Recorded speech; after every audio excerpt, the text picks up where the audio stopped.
ও আবার সামনে এসে বলে, হে রাসূল আমি জিনা করেছি। নবীজি বললেন, এ কথা কাউকে বলবা না, যাও। ও আবার সামনে এসে বলে, হে রাসূল আমি জিনা করেছি, আপনি আমারে মুক্ত করেন, এ পাপ থেকে আমি মুক্তি পেতে চাই, কারণ আমি কোরআনের আয়াত জানি, ওয়াল্লাযীনা লা ইয়াদউনা মা'আল্লাহি ইলাহান আখারা ইলা আখিরি আয়াত। সূরা ফুরকানের 68 নম্বর আয়াতের প্রথম অংশে আছে, পৃথিবীতে যারা তিনটা অপরাধ করবে এদের শাস্তি আল্লাহ ডবল করে দেবে। এক নম্বরে আল্লাহকে যারা ডাকে, পাশাপাশি অন্য কাউকে যারা ডাকে। এই কোন দিকে তাকাচ্ছেন? এদিকে তাকিয়ে থাকে। আমি কিন্তু একটু পরে জিজ্ঞাসা করবো আপনাকে,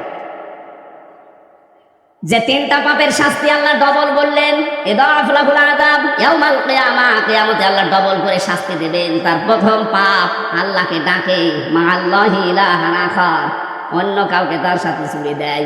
আর এটা বাংলাদেশে বেশি, যদিও রাজশাহী, খুলনা এই সমস্ত বিভাগগুলোতে এখন অত জোরার ভাবে শুরু হয়নি, এগুলো চট্টগ্রাম, সিলেট বিভাগে চলছে। ওরা দেখবেন আল্লাহকে ডাকে কিছুক্ষণের পরে আলী বাবা, শাহ আলী বাবা, কেল্লা বাবা, ফতে বাবা। কোথায় পেয়েছেন আপনি? কিসের ফতে বাবা? রাসূলুল্লাহর নামে জিকির করা জায়েজ নেই, নবীজির নামে শুধু দরুদ পড়া জায়েজ আছে, জিকির করা জায়েজ আছে কার নামে? আরো জোরে বলেন, ওয়ালিল্লাহিল আসমাউল হুসনা ফাদউহু বিহা ওয়া যারুল্লাযীনা ইউলহিদুনা ফি আসমাই।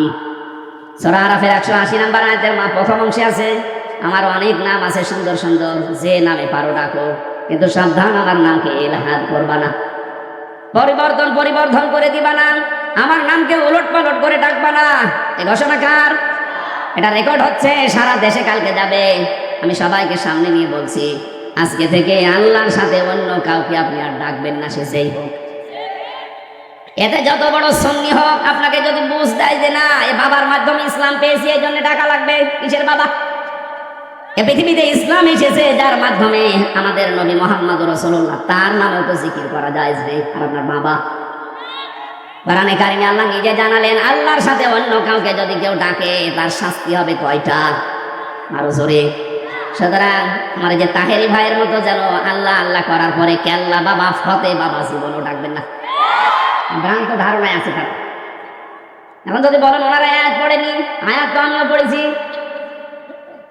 উনি এইভাবে যদি বুঝতেন যে মা আল্লাহি ইলাহান আখারা, আল্লাহর সাথে অন্য কাউকে যারা ডাকবে তাদের শাস্তি হবে ডবল। যদি বানিয়ে বলি, যারা আলেম আছে বলেন তো। দ্বিতীয় নম্বর তো এতক্ষণ বললাম যে মানুষ হত্যা করলে তার শাস্তি ডবল হয়। 3 নম্বরে ওয়ালা ইয়াজনুন, জিনা করা যাবে না। জিনা আছে না নেই দেশে? এখন এই যে যারা ধরা পড়ছে, এগুলোর প্রকাশ্য ভিডিও, অডিও, জিনা সব প্রকাশ পেয়ে যাচ্ছে। আপনি চিন্তা করেন, 80 বছর 85 বছর বয়স, তার হাতের জেনা, মুখের জেনা, বাকিটা নাই বললাম, কোথায় নেমেছে তার চরিত্র বলেন তো? জেনা থেকে বাঁচার জন্য একটা ঔষধ বলছি, যেহেতু সবার জীবনে যৌবন আছে, আসতে পারে এরকম, আল্লাহ পাক নিজেই 2টা ঔষধ দিয়েছেন, আজকে থেকে আপনি প্রয়োগ করবেন।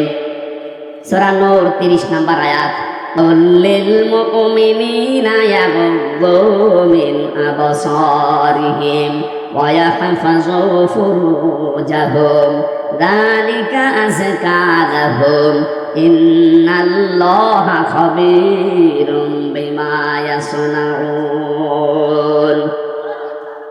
আমি যুবক মানুষ, আমি সহ যত মানুষ এখানে আছি, এই শাস্তি কিন্তু ডবল হবে যদি জিনা আপনার জীবনে থাকে। 1 নম্বরে, হে নবী আপনি মুমিন না পুরুষদেরকে বলেন তারা যেন চক্ষুনি নিম্নগামী করে রাখে পরনারী থেকে। তাহলে আজকে থেকে ওষুধটা অ্যাপ্লাই করবেন, পরনারী দেখলেই চোখ নিম্নগামী হয়ে যাবে, সে যত সুন্দরী হোক আর কালো হোক। কথা বলে না কেন? 2 নম্বরে ইয়াহফাযু ফুরুজাহুম, তাদের লজ্জা স্থানকে তারা যেন হেফাজত করে। এই 2টা কাজ যদি আপনি করতে পারেন, যালিকা আযকা লাহুম, এইটাই সবচাইতে পবিত্র পন্থা, আপনাকে বাকিটা আল্লাহ করবে। আমি সহ যারা আছি আজকে থেকে পরনারী, সে মোবাইলে দেখেন, কম্পিউটারে দেখেন, আর চোখের সামনে দেখেন, যেখানেই দেখবেন চোখ নিম্নগামী হবে না, আর খুলে রাখবেন বলেন।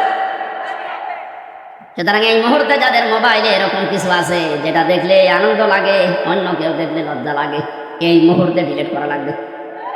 এরকম কোন মহিলার ছবি, ড্যান্স,